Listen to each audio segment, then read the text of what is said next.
امروز میخوام زندگی نامه شاپور علیرضا پهلوی برادر تنی محمد رضا شاه و ماجرای سقوط هواپیما و درگذشتش و سرنوشت خانواده‌اش رو براتون بازگو کنم. پس تا انتهای این ویدیو با من همراه باشید. در شامگاه 4 آبان ماه 1333 خانواده پهلوی در کاخ ملکه مادر در شمال تهران به مناسبت تولد محمد رضا شاه پهلوی جمع شده بودند. علیرغم اینکه روزهای سختی رو در 2 سال اخیر گذرونده بودند، اما با سقوط دولت مصدق نگرانی خاندان سلطنتی برطرف شده بود. ملکه مادر فرزندان و دیگر اعضای خانواده را به کاخ دعوت کرده بود برای شبی به یاد موندنی. همه اومده بودند به غیر از شاپور علیرضا پهلوی برادر تنی محمد رضا شاه. ملکه مادر از شاه پرسید علیرضا هنوز نیومده، عجیبه، هیچ وقت برای تولد تو تأخیر نمی‌کرد. شاه نگاهی به ساعتش میندازه و میگه اگر هواپیما به موقع حرکت کرده باشه الان دیگه باید رسیده باشه. علیرضا پهلوی که در اون روزها تنها گزینه ولیعهدی بود، روز قبل برای سرکشی به املاکش به گرگان رفته بود و با هواپیمای شخصیش راهی تهران شده بود تا در جشن تولد برادرش شرکت کنه. همه نگران بودند تا اینکه خبر رسید هواپیمای علیرضا در مسیر گم شده. 3 روز بعد لاشه هواپیما در اطراف یوش پیدا شد. اما قبل از اینکه ادامه بدیم لطفاً این ویدیو رو لایک و کانال رو سابسکرایب کنید و با زدن زنگوله کنارش از ویدیوها و حواشی جدید زودتر با خبر بشید. علیرضا پهلوی متولد 12 فروردین ماه سال 1301 از فرزندان رضا شاه پهلوی و وارث مقدر تخت پادشاهی ایران تا زمان مرگش بود. او 5مین فرزند و 2مین پسر و همچنین آخرین فرزند رضا شاه و تاج الملوک آیرملو بود. علیرضا تنها برادر تنی محمد رضا شاه پهلوی بود و 3 سال از شاه کوچکتر بود. در زمان تولد پدرش وزیر جنگ در سلسله قاجار بود. محمد رضا شاه در اون زمان پسری نداشت و 5 برادر ناتنی اون از مادران قاجاری بودند که بر اساس قانون اساسی از جانشینی سلطنت محروم بودند. علیرضا پهلوی در سوئیس در حال تحصیل بود که پدرش رضا شاه تمام پسراش به تهران فراخوند و در 19 اردیبهشت ماه سال 1315 به ایران برگشت و وارد دانشکده افسری شد. در سال 1320 از این دانشگاه فارغ التحصیل شد و محمد رضا شاه در تهران به سلطنت رسید و علیرضا به همراه پدرش و بقیه برادراش به سن موریس تبعید شدند و تا زمان مرگ رضا شاه کنارش بودند. در سال 1323 علیرضا بعد از درگذشت پدرش به فرانسه رفت و وارد ارتش فرانسه شد و تا سال 1326 در اونجا خدمت کرد و در ایام خدمتش در فرانسه با بیوه‌ای فرانسوی لهستانی تبار به نام کریستیان شولوسکی آشنا شد. علیرضا پسر 4 ساله همسرش یعنی کریستیان رو به فرزندخواندگی قبول کرد و فامیلی خودش رو بر روی اون گذاشت و بعدها از کریستیان صاحب پسری به نام علی پاتریک پهلوی شد. ولی دربار ایران این ازدواج رو به رسمیت نشناخت. به همین دلیل همسر و فرزند شاپور علیرضا در پاریس موندن و علیرضا به ایران برگشت.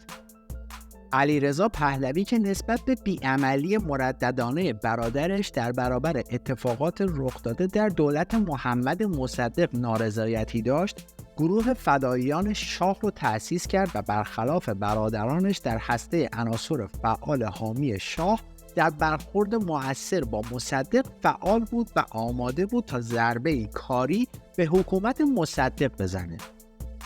اون نقش کلیدی در سازماندهی اتفاقات 9 اسفند 1331 با فراخوانی و بسیج سران اوباش از جمله طیب حاج رضایی، حسین اسماعیل پور معروف به رمضون یخی و شعبان جعفری معروف به شعبون بیمخ داشت.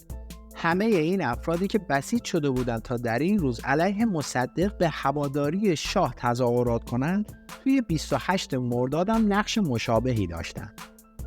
در 30 آبان ماه 1332 علیرضا پهلوی به سمت ریاست انجمن ورزشی ارتش منصوب شد. شاپور علیرضا پهلوی در 4 مهر ماه 1333 توی یک سانحه هوایی در کوههای اطراف روستایی در استان مازندران به نام یاسر سقوط کرد و جون خودش از دست داد. محل دفن علیرضا پهلوی هم مثل محل دفن پدرش نامعلومه. عده‌ای میگن که شاه 2 روز قبل از خروج از ایران، یعنی در تاریخ 24 دی ماه 1357، جسد اونا را از تهران به مسجد رفاعی قاهره، جایی که بعدها پیکر خودش هم به خاک سپرده شد، منتقل کرده.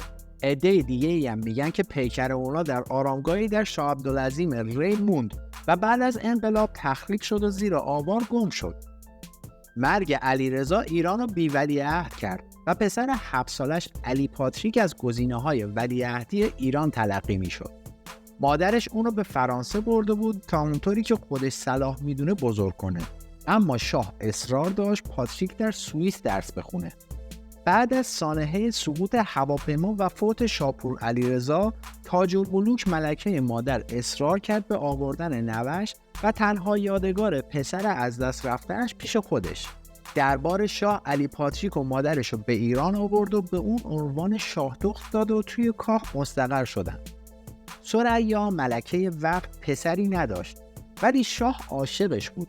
در سال 1335 با مادر علی پاتریک ترتیبی داد تا در صورتی که پسردار نشه، علی پاتریک ولیعهد بشه. اما در سال 1354 بعد از اینکه دوستان همفکر پاتریک، یعنی بهمن حجت کاشانی و همسرش کاترین عدل، دختر یحیی عدل، توی درگیری با ساواک کشته شدن، علی پاتریک هم مدتی زندانی شد، ولی با پادرمیونی مادر بزرگش تاج الملوک آزاد شد. پاتریک با زنی مسلمان و سوئیسی به نام سونیا ازدواج کرده بود و بعد از مدتی به اتفاق خانواده‌اش به خرمدره از شهرهای استان زنجان رفت و اونجا به دامداری و کشاورزی پرداخت که حاصل این ازدواج 3 فرزند پسر به نامهای داوود متولد 1350، هود متولد 1351 و محمد یونس متولد 1356 بود. علی پاتریک بعدها به یکی از مخالفین و عموی خودش محمد رضا شاه تبدیل شد و دلیل اصلی این کینه را مربوط به گذشته و مخالفت شاه با ازدواج پدر و مادرش و ممانعت از ورود اونا به ایران و زندگی در کنار خاندان سلطنتی میدونست. حتی پاتریک مدعی شد که احتمال داره هواپیمای پدرش به دستور عموش ساقط شده باشه. بعد از انقلاب 1357 برای علی پاتریک هم پرونده‌ای تشکیل شد که گویا با وساطت آیت الله خمینی پرونده مختومه اعلام شد و پاتریک فامیلی خودش رو از پهلوی به اسلامی تغییر داد و 5 سال بعد از انقلاب به خاطر فشارهایی که از طرف مردم و آزار و اذیت‌هایی که میشد به فرانسه رفت و مدتی با تنگدستی در فرانسه زندگی کرد.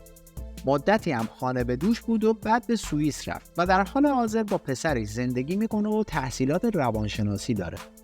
اما پسرخونده علیرضا یعنی کریستیان بعد از پایان تحصیلات متوسطه به مطالعه علوم سیاسی پرداخت و دکترای این رشته رو از مؤسسه علوم سیاسی پاریس دریافت کرد و به ایران اومد و به تدریس در دانشگاه همدان مشغول شد، اما با وقوع انقلاب اسلامی مجبور به ترک ایران شد.